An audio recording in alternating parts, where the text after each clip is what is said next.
Well, we're moving a bit quicker through this tour, and well, it's just as bad for the economy as the standard F1 tour because we are going straight from Canada to Portugal. Yes, the next track that we are doing that was purely at random is the track at Estoril. Estoril. I don't know how you properly say it, but it's in Portugal and it's called Estoril. And on the face of it, this seems like the perfect track. For one, like let's consider storylines. This has had one major storyline in this. This was the championship decider between Alan Prost and Niki Lauda that was in the early 80s. It might be in the late 80s. Goodness me, I can't remember anymore. But it was the place where Niki Lauda won his third world championship, his last world championship, and a brilliant comeback drive as well. Um, you know, um, the uh, Abu Dhabi Grand Prix where Fernando Alonso and Mark Webber couldn't pass Vitaly Petrov to take the title away from Sebastian Vettel. Well, this was an equivalent scenario for Niki Lauda. He had to pass multiple cars to get enough points to win the World Championship, and he did. So, on a storyline, this seems ideal. In terms of a location, this is ideal. This is right on the southwest corner, the beach of Portugal. So it's a touristy area as well. It's a beautiful area. In fact, if it was to host a Grand Prix over the weekend, this is the perfect place that can accommodate extra people because guess what? They do that all the time with tourists and hotels and all that. So it's got that. It's got the storylines. And actually, if you were to look at the track layout, it's almost a perfect track. You've got a long, sweeping, speedy final corner going down the main straight. You've got a 90-degree bend at the end of that, which is a great place for overtaking. And I don't know about you, but as a racing fan, I love a hairpin. Not a stupidly tight hairpin like Monaco, but a good sweeping hairpin where you could see people going around the outside and the inside, and it being a battle all the way around the corner, and at the same time providing quite an interesting feature. And even that area at the top had the opportunity of a chicane. We will get onto the chicane later, but there were layouts that allowed for some interesting stuff. So, why does a track that seems as perfect as this, why is it not considered for a Formula One race? Well, interestingly enough, it's linked to something that's actually quite a nice thing that Estoril did for their track in honor of a racing driver and actually linked to that incident. Because you see, when you go to the Estoril circuit and go to the entrance, that area where the trees are in the middle, the line of trees are in the middle bottom of that picture, you will find this, a tribute to Ayrton Senna. Now, I've managed to see pictures of this, and this is not just a cold tribute. There are regularly flowers that are placed here. This picture was taken this year in April, and the flowers always seem different. So it's not just a cold sculpture that you see in front of you, but actually an ongoing tribute, an ongoing memorial. If there was any more in this, you'd almost consider it a shrine. Now, I can sort of understand why they would have a tribute to Ayrton Senna. I mean, whilst Imola was the place that Ayrton Senna lost his life, through history, um, yes, some of it being invasion history, there is a connection between Portugal and Brazil. And maybe there's lineage in Ayrton Senna's family that has Portugal, but because of that, there are those connections, and so you would expect there to be a tribute almost to Ayrton Senna in Portugal. You'd understand it if they put one there, but it's still beautiful why it's there.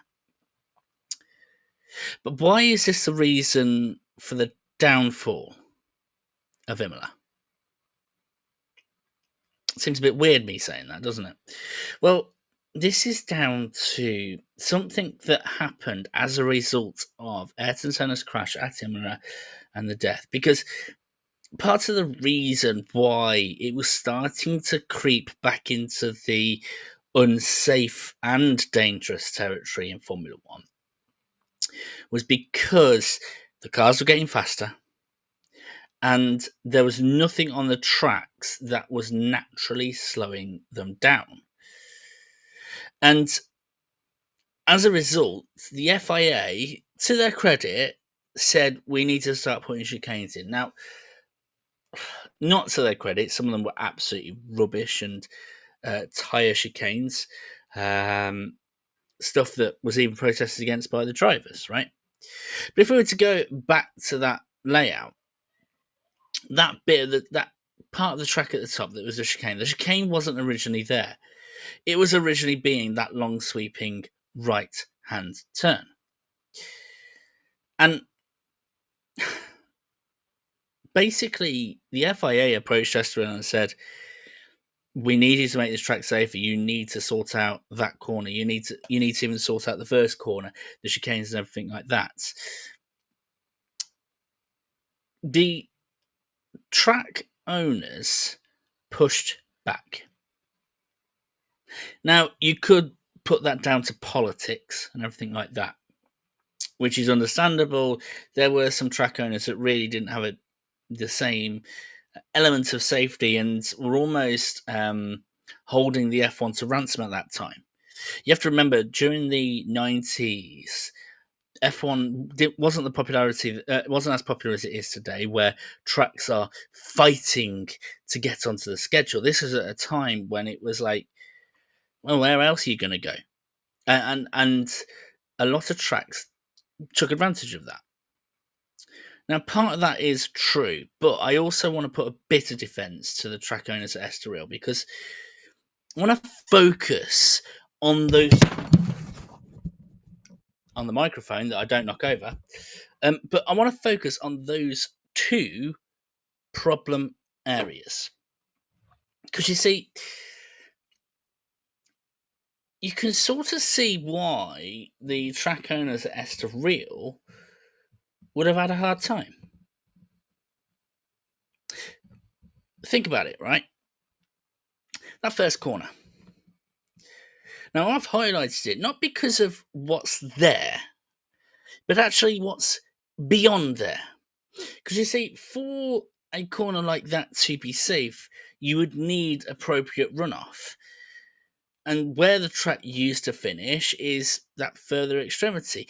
Based on where it is, where the furthest area, that runoff would not have been enough. So could they have done it further? Not really. There were roads on the other side.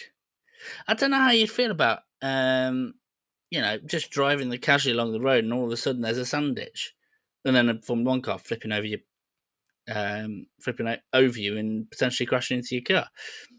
Not the greatest.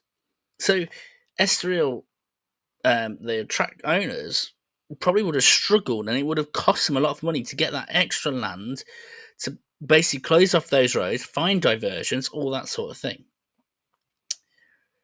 And now let's look at the other problem area, the big problem area, that area where they really were struggling to find places to put chicanes and everything like that. Again, you can sort of see why they were struggling to work it out.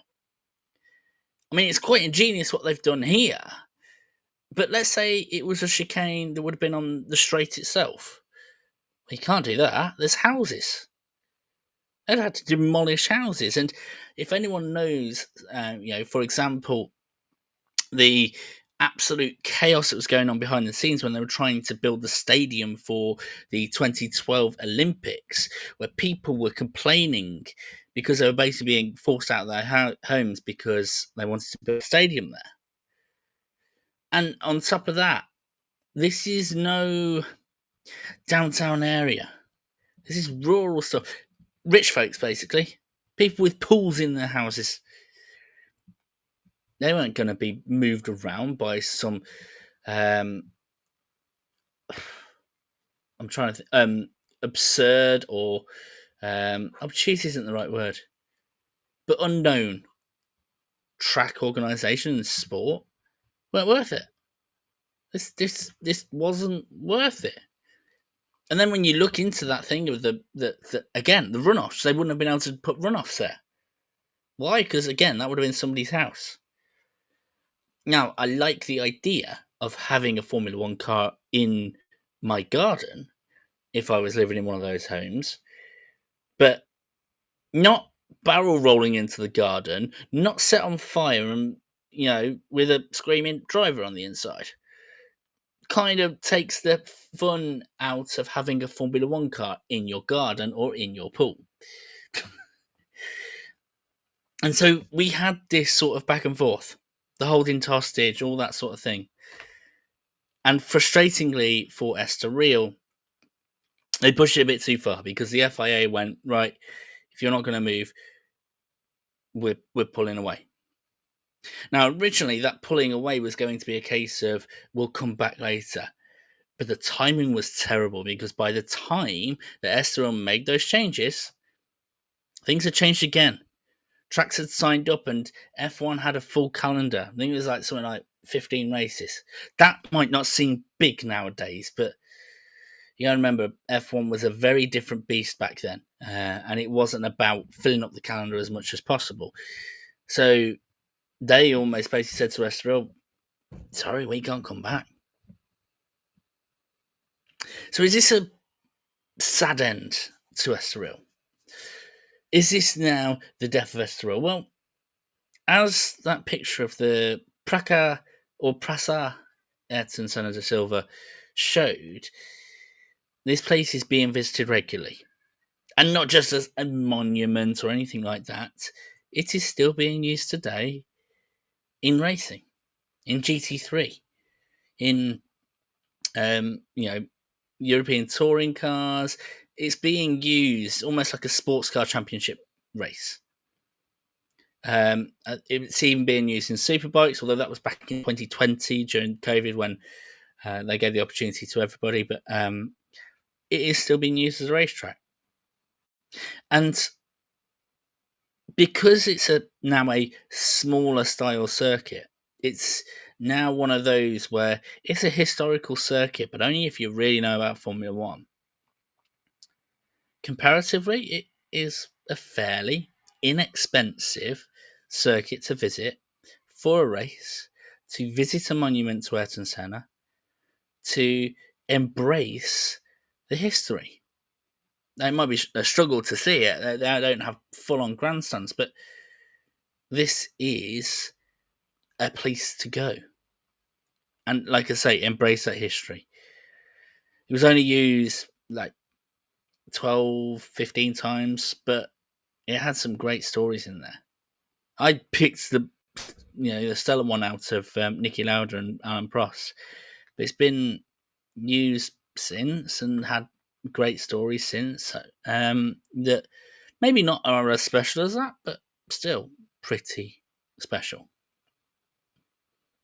So that's Estoril. Bit different. It's not got the crazy drama of other tracks, but pretty good. Pretty good. Should we see where we're going next? Should we see whether we're going to be in a situation where it is just as bad, just as damaging to the environment? Uh, well, let's see.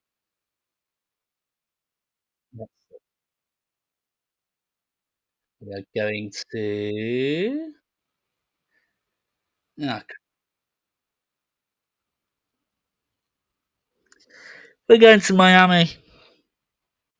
Miami International Auto Train, which I'm going to assume I'm going to assume is let's have a look.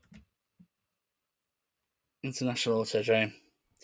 Yeah, it's wrong around the Dolphin Stadium, and I'm gonna have to try and say something objective about it without making it sound like I'm hating it.